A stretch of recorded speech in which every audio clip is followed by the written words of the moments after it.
तो आज से अपन एक सीरीज स्टार्ट कर रहे हैं राजस्थान की हिस्ट्री, और इसके अंदर हम जिस टॉपिक के बारे में बात करेंगे वो टॉपिक है चौहान राजवंश। तो सबसे पहले अपन जिस राजवंश की बात कर रहे हैं वो है चौहान राजवंश। चौहान राजवंश की जो मेन शाखा कौन कौन सी है उसके बारे में बात करेंगे। सबसे पहले इसकी जो शाखा है वो है अजमेर शाखा। अजमेर शाखा, अजमेर से कौन सी शाखा निकलती है? रणथंभौर शाखा। अजमेर, अजमेर से रणथंभौर, और यहाँ से एक शाखा और निकलती है, वो इसकी दूसरी शाखा है नाडोल पाली। यहाँ से एक शाखा और है, वो है नाडोल नाडोल पाली। नाडोल पाली से जाती है जालोर, जालोर, और जालोर से सिवाना बाड़मेर, सिवाना बाड़मेर। तो अपन सबसे पहले जो चौहान राजवंश है, चौहान राजवंश की मेन प्रमुख शाखाएं कौन कौन सी है? पहली अजमेर शाखा। अजमेर से कौन सी शाखा निकलती है? रणथंभौर। एक दूसरी शाखा जो है नाडोल पाली, पाली से जालोर, और जालोर से सिवाना बाड़मेर। ठीक है, और सिवाना बाड़मेर। यहाँ से एक शाखा इसकी और है, एक शाखा और है इसकी हाड़ौती शाखा।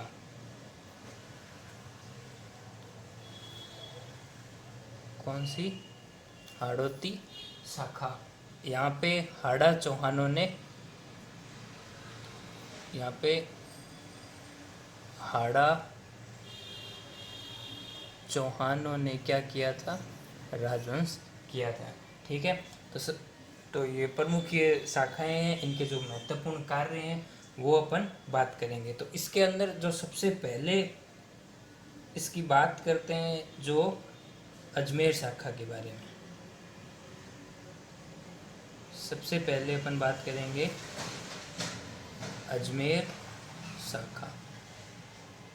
ठीक है, अजमेर शाखा का जो प्रथम पुरुष या प्रथम पुरुष जो किससे कहा गया है? वासुदेव चौहान। इसी को क्या कहा गया है? प्रथम पुरुष।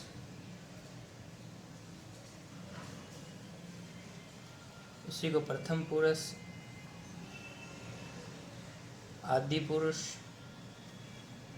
ठीक है, प्रथम पुरुष और आदि पुरुष कहा गया है। और इन्होंने जो इस वंश की स्थापना की थी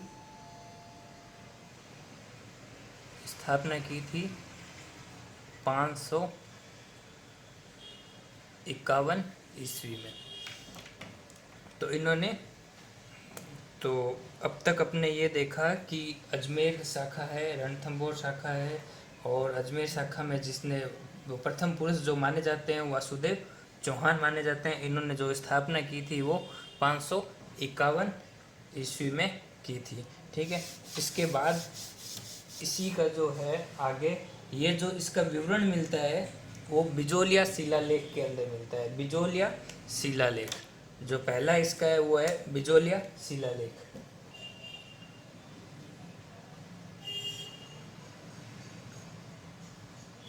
बिजोलिया शिलालेख।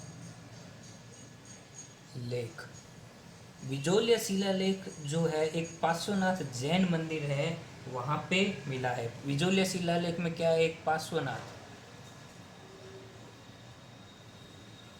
पार्श्वनाथ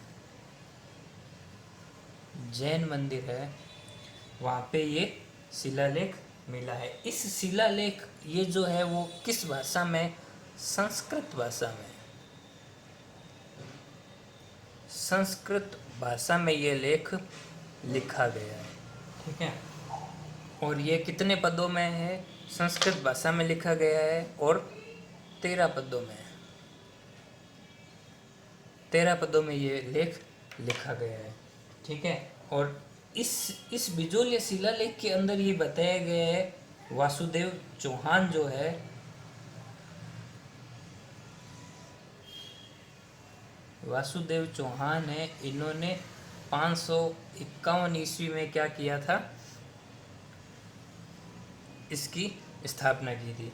और इसके अंदर एक चीज़ और मिलती है, इन्होंने क्या किया था, सपात लक्ष्य कहा गया इसको, सपात लक्ष्य या सांबर सपात लक्ष्य सांबर, या इसी को क्या बोला गया है, सपात लक्ष्य सांबर और शाकंभरी। क्या है इसका नाम, शाकंभरी। सपात लक्ष्य इसको इसलिए बोला गया है, सपात लक्ष्य इसको इसलिए बोला गया है क्योंकि यहाँ पे जो है वो 1.25 लाख लोग क्या करते थे, 1.25 लाख लोग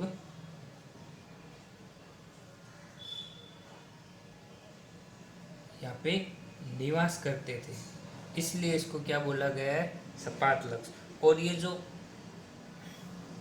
और ये जो स्थान है सपात लक्ष्य या सांबर, वो सपात लक्ष्य या सांबर स्थान है, इन चीज़ों का विवरण ये बिजोलिया शिलालेख में मिलता है। दूसरा एक शिलालेख आता है, वो है, चलो यहाँ से, दूसरा एक शिलालेख आता है जिसका विवरण मिलता है हर्ष का शिलालेख। कौन सा शिलालेख, हर्ष का शिलालेख। हर्ष के शिलालेख में क्या विवरण मिलता है, हर्ष के शिलालेख जो है 973 ईस्वी में है, और इसकी ये हर्ष की पहाड़ियों पे जो हर्षनाथ का मंदिर है, हर्ष के शिलालेख जो मिला है वो हर्ष की पहाड़ियों में,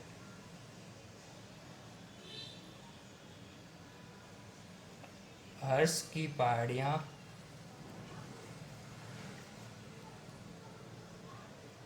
हर्ष की पहाड़ियाँ शिखर, और इस जगह पे क्या मिला है, वंशावली मिली है, चौहानों की क्या मिली है, वंशावली। और यहाँ पे क्या मिला है, हर्षनाथ, इस पे यहाँ मिला है कि जो हर्षनाथ का मंदिर है,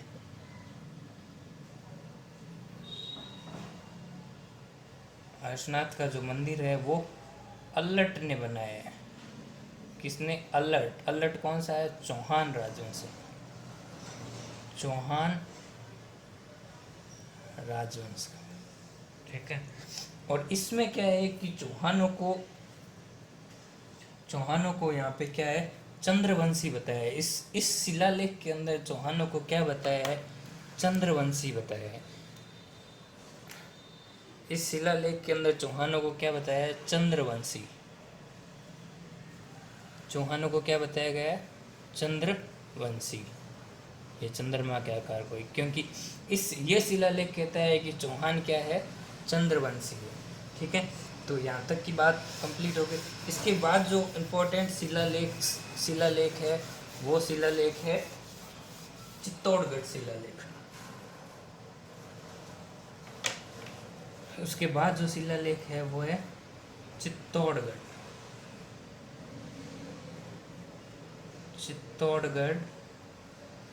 शिलालेख। इस शिलालेख के अंदर चौहानों को क्या बताया गया है, चंद्रवंशी भी बताया गया है और सूर्यवंशी भी बताया गया। चंद्रवंशी प्लस सूर्यवंशी, चंद्रवंशी प्लस सूर्यवंशी, ठीक है। इसके बाद जो शिलालेख है वो है अचलेश्वर शिलालेख। एक और शिलालेख मिला है जो अचलेश्वर या हासी का शिलालेख, हासी का शिलालेख।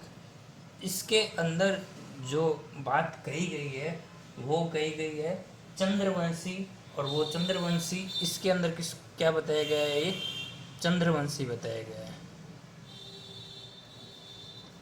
इसमें क्या बताया गया है, चौहानों को चंद्रवंशी। चंद्रवंशी बताया गया है, और किसको बताया गया? सिरोही वाले चौहानों के बारे में। इसमें सिर्फ इतना ही विवरण है कि जो सिरोही के चौहान वंश है वो क्या है? चंद्रवंशी है। तो देखो दोबारा अपन शिलालेख के बारे में, हर्ष का शिलालेख है 973 ईस्वी में, सन का तक कोई है नहीं। जो हर्षनाथ की पहाड़ियाँ सीकर में है, यहाँ पे चौहानों को चंद्रवंशी बताया गया है। और यहाँ पे वंशावली का विवरण है। हर्षनाथ का मंदिर बनाया गया है, जो किसने बनाया? अल्लट ने बनाया। और चित्तौड़गढ़ शिलालेख क्या बताता है कि ये चंद्रवंशी भी है और सूर्यवंशी भी है। चंद्रवंशी प्लस सूर्यवंशी, चित्तौड़गढ़, चित्तौड़ और गढ़ ये दो मिलके बना है, तो ये चंद्रवंशी और सूर्यवंशी। अचलेश्वर या हासी का शिलालेख, यहाँ पे सिर्फ और सिर्फ चंद्रवंशी बताया गया है, और वो सिरोही के चौहानों को बताया गया है। ठीक है। इसके बाद चौहानों का जो मूल स्थान के बारे में जो बात करते हैं, चौहानों का मूल स्थान क्या था? चौहानों के मूल स्थान के बारे में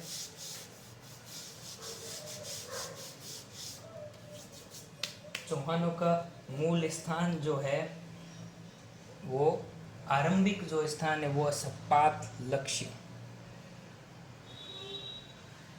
सपात लक्ष्य, या इसको क्या बोलते हैं? सांबर, और या इसी को क्या बोलते हैं? शाकंभरी। ये इसके तीन नाम हैं, और इसी को क्या कहा गया? ये मूल स्थान, मूल स्थान यहाँ बताया गया है। ठीक है। तो वासुदेव चौहान इसके क्या है? संस्थापक है। मूल स्थान है इनका, जो संस्थापक है वो वासुदेव चौहान है।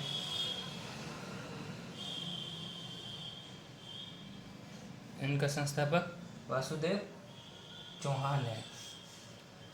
ठीक है। उसके बाद जो वासुदेव चौहान के जो निर्माण कार्य हैं वो क्या क्या है? वासुदेव चौहान ने क्या क्या निर्माण कार्य किए? तो यहाँ पे एक जैसे शाकंभरी जो नाम दिया गया है, शाकंभरी माता का जो मंदिर है, शाकंभरी क्या है? एक देवी है, शाकंभरी मंदिर है। शाकंभरी ये क्या है? कुल देवी है चौहानों की। सारे जितने भी चौहान राजवंश है सारों की कुल देवी कौन है? शाकंभरी माता। ठीक है।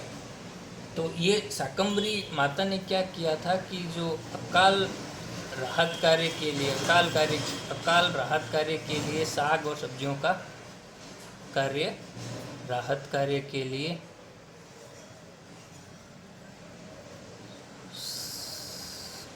साग और सब्जी का, वो अकाल राहत कार्य में साग सब्जी देने की वजह से इनको क्या कहा गया? शाकंभरी। और यही चौहानों की क्या है? कुल देवी है। और यहाँ पे चौहानों ने दूसरा चौहान वासुदेव चौहान ने क्या काम किया, निर्माण क्या किया था? देवयानी तीर्थ स्थल का निर्माण। देवयानी तीर्थ स्थल, तीर्थ स्थल, ये इसको क्या बोलते हैं? तीर्थों की नानी, तीर्थों की नानी। ठीक है। और वासुदेव चौहान ने क्या किया था? ये 551 इनका जो स्थापना दिवस है, और इन्होंने क्या किया था? सांबर नगर बसाया था। सांबर नगर बसाया, सांबर नगर बसाया। और जो सांबर नगर रियल में कहाँ दिखाया गया है? ये जयपुर में है। अजमेर मतलब वो जयपुर के अंदर दिखाया गया है। ठीक है। तो ये चौहान राजवंश की जो प्रथम पुरुष या जो संस्थापक थे उसके बारे में ये जानकारी थी। ठीक है। इसके बाद जो प्रमुख राजवंश, इसके अंदर जो महत्वपूर्ण शासक बने थे वो शासक थे अजय राज। अजमेर के चौहान शासकों में दूसरे नंबर जो महत्वपूर्ण शासक बने वो थे अजय राज। चौहान राजवंश के बाद दूसरे शासक जो बने थे वो बने थे अजय राज। कौन से शासक थे? अजय राज। अजय राज के बारे में ये 1105 से इनका शासनकाल स्टार्ट हुआ और ये 1130 30 तक शासन इन्होंने किया। ठीक है, इनके बारे में छोटी सी मेन जो बात है वो महत्वपूर्ण बात है वो इनकी रानी का नाम क्या था? सोमलेखा। रानी थी सोमलेखा। और इनके जो पुत्र था वो अणुजी या अन्ना जी। इनके पुत्र कौन थे? अणुजी या अन्ना जी। इन्होंने 3 कार्य किए हैं महत्वपूर्ण 3। इनका पहला कार्य क्या था कि इन्होंने अपनी राजधानी क्या बनाई? अजमेर। दूसरा कार्य इन्होंने क्या किया? इन्होंने अजय मेरू दुर्ग का निर्माण किया। अजय मेरू दुर्ग का। तीसरा इनका महत्वपूर्ण जो कार्य था जो है इनके संस्थापक कौन है? अजय राज। अजमेर के संस्थापक कौन है? अजय राज। अजय राज है, अजय पाल नहीं है। ठीक है, और इनका जो इनके जो शासनकाल में जो एक चांदी के सिक्के चले थे। सिक्के किसके चले थे?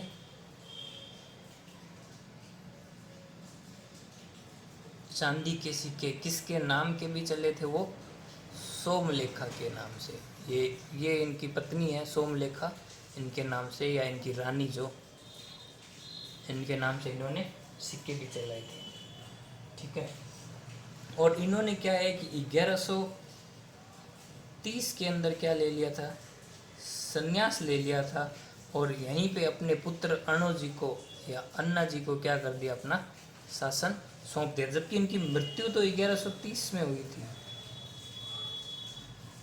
इनकी जो मृत्यु थी वो 1133 में हुई थी, और ये जो संन्यास लेकर के कहाँ चले गए? अजमेर पुष्कर।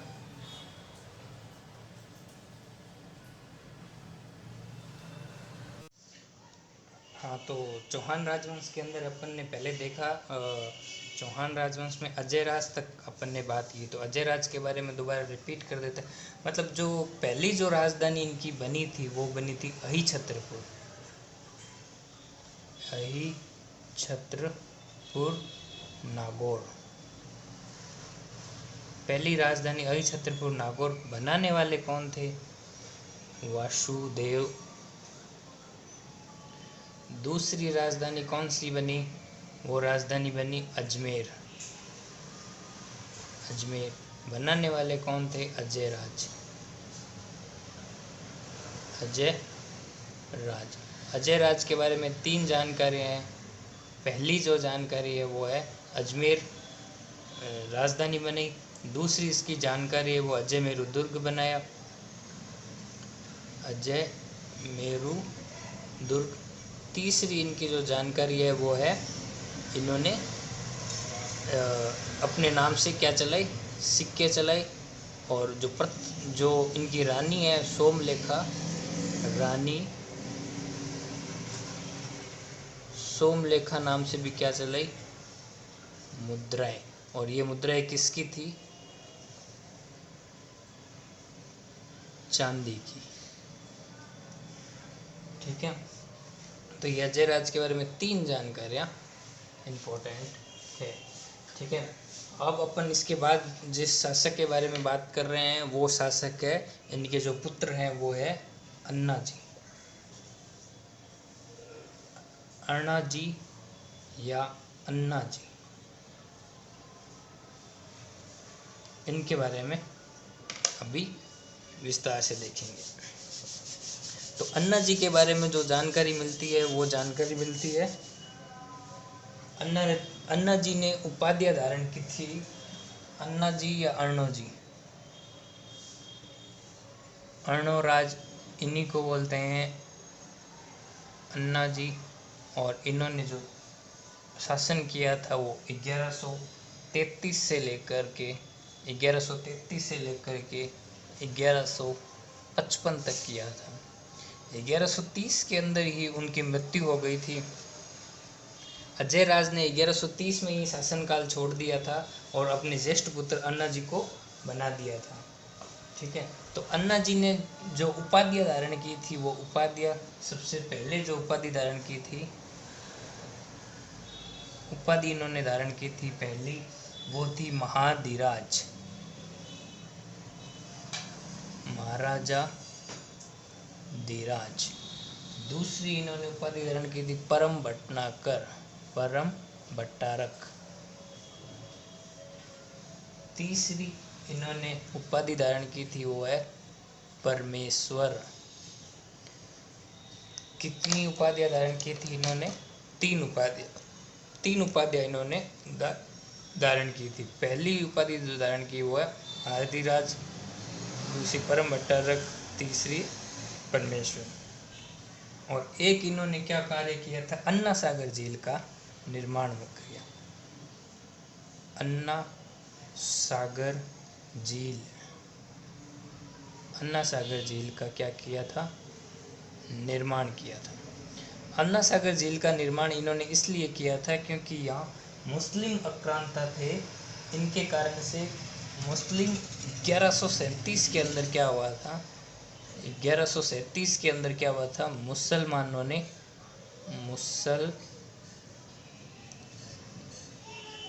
मुस्लिम आक्रांताओं का जो आक्रमण हुआ था, इससे ये क्या हो गई, ये जो मुस्लिम आक्रांताओं के आक्रमण से ये क्या हो गई? अपवित्र हो गई थी। क्या हो गई थी? अपवित्र। अपवित्र को क्या करने के लिए? पवित्र करने के लिए कौन सी झील का निर्माण कराया? अन्ना सागर का निर्माण करा। और किसने करवाया है? अर्णो राजिया अन्ना जी ने। ठीक है, और दूसरा एक अन्ना जी ने जो कार्य किया वो आदिवरा मंदिर का निर्माण कराया। आदिवरा मंदिर का निर्माण, आदिवरा मंदिर का निर्माण करवाया था। इस मंदिर का निर्माण कहाँ करवाया था? वो करवाया था पुष्कर के अंदर। पुष्कर कहाँ है? अजमेर में। ठीक है, पुष्कर कहाँ है? अजमेर में। ठीक है, तो यहाँ पे यहाँ लिखा हुआ नहीं आएगा अजमेर, लिखा हुआ आएगा पुष्कर। आदिवरा मंदिर का निर्माण कराया, वो किसने करवाया था? अन्ना जी ने। और दूसरा ये जो आदिवरा मंदिर है, इसको जो है जहांगीर ने इस मंदिर की जो मूर्ति है, जहांगीर ने जो मूर्ति को पुष्कर झील में, कहाँ? पुष्कर झील में इसको क्या कर दिया? फेंकवा दिया था। पुष्कर झील में इस मूर्ति को क्या कर दिया था? पुष्कर झील में इस मूर्ति को क्या कर दिया? फेंकवा दिया था। और इस मंदिर का जो पुनर्निर्माण जिसने करवाया था, इस मंदिर का जो पुनर्निर्माण जिसने करवाया वो थे महाराणा प्रताप जो थे। महाराणा प्रताप के जो भाई थे, महाराणा प्रताप के जो भाई है शक्ति सिंह, शक्ति सिंह ने इनका क्या करवाया था? पुनर्निर्माण। तो ये क्या था? अन्ना जी का प्रमुख योगदान क्या क्या हुआ?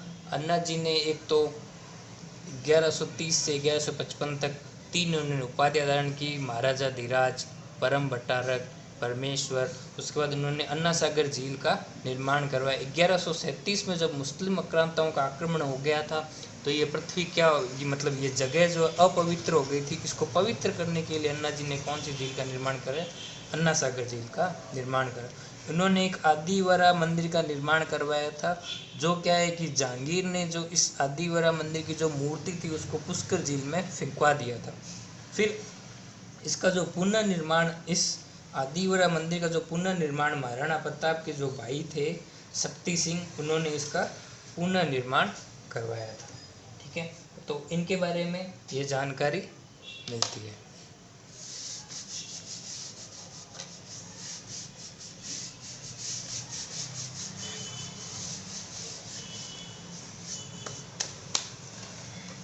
और अन्ना जी के बारे में, जो अन्ना जी थे ये क्या है कि शासक करते रहे, और इनका पुत्र जो था जगदेव,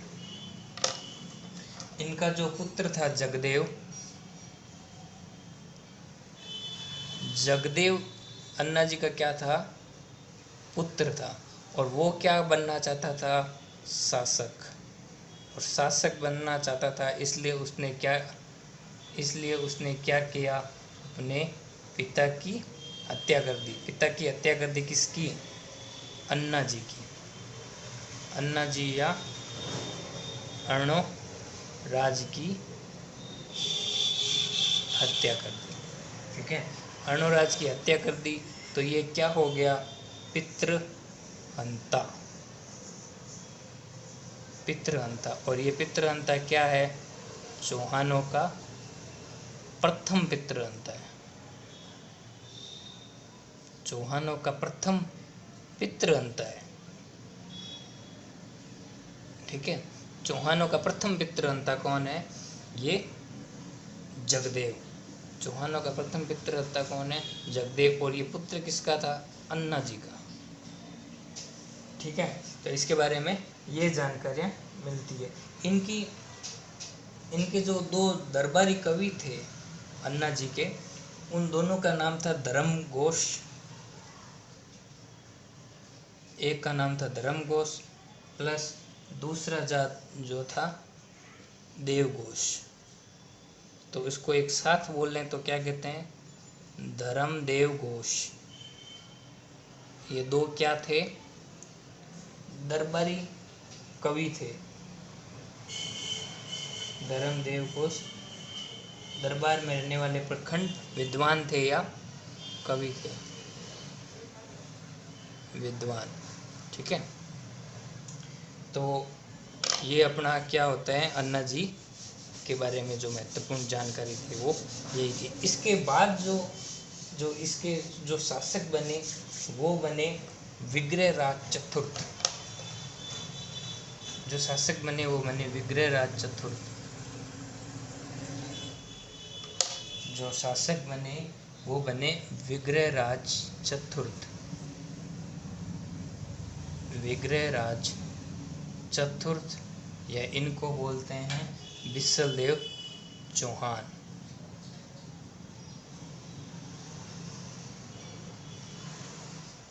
बिसलदेव चौहान, इनका जो शासनकाल आता है, मेन शासनकाल किसी के बारे में पूछते नहीं, ज़्यादातर होता है कि क्रम पूछ लिया जाता है। 1158 से लेकर 1163 के मध्य। ठीक है, और ये जो शासनकाल है वो किसके अनुसार है, गोपीनाथ के अनुसार। गोपीनाथ के अनुसार जो शासनकाल है वो क्या है, 1158 से 1163। और इस शासनकाल को गोपीनाथ ने क्या कहा था, स्वर्ण काल कहा था। इम्पोर्टेंट क्वेश्चंस के रूप में कई बार आ जाता है, चौहान राजवंश का स्वर्ण काल कौन सा है, इम्पोर्टेंट करके इसको ध्यान रख सकते हैं कि चौहान राजवंश का स्वर्ण काल कौन सा है, तो है विग्रहराज चतुर्थ का काल स्वर्ण काल कहलाता है। इन्होंने एक उपाधि धारण की थी, जो उपाधि थी कट्टी बधू। कट्टी बंधु यानी friend of point, friend of point, friend of points. ठीक है, इन्होंने एक उपाधि धारण की थी। ठीक है, और ये उपाधि देने वाले कौन थे, पृथ्वीराज विजय के जयानक भट्ट। जयानक भट्ट ने, जयानक भट्ट कौन है, जिन्होंने क्या लिखा था, पृथ्वीराज विजय लिखी, किसने, जयानक भट्ट ने। उन्होंने क्या नाम दिया इनको, कट्टी बंधु या कट्टी बंधु। तो इनके दरबारी कवि कितने थे, दो दरबारी कवि थे। इनके दरबारी कवि कौन थे, दो दरबारी कवि थे। एक थे सोमदेव, नाम क्या है, सोमदेव। उन्होंने नाटक कौन सा लिखा, ललित विग्रह। देखो, सोम से ललित, सोमदेव ने क्या लिखा? ललित विग्रह। और दूसरा क्या था? नरपति नाला। नरपति नाला ने कौन सा लिखा था? विसलदेव रासो। विसलदेव रासो, ठीक है। दो विद्वान कौन थे? सोमदेव और नरपति नाला। सोमदेव और नरपति नाला। सोमदेव ने क्या? ललित विग्रह। और नरपति नाला ने क्या लिखा? विसलदेव रासो। और ये जो नरपति नाला ने जो विसलदेव रासो जो लिखा था, ये विसलदेव चौहान और राजमती की प्रेम संबंध के बारे में। ये राजमती प्लस विसलदेव रासो, विसलदेव प्लस राजमती का क्या है? ये प्रेम संबंध के बारे में,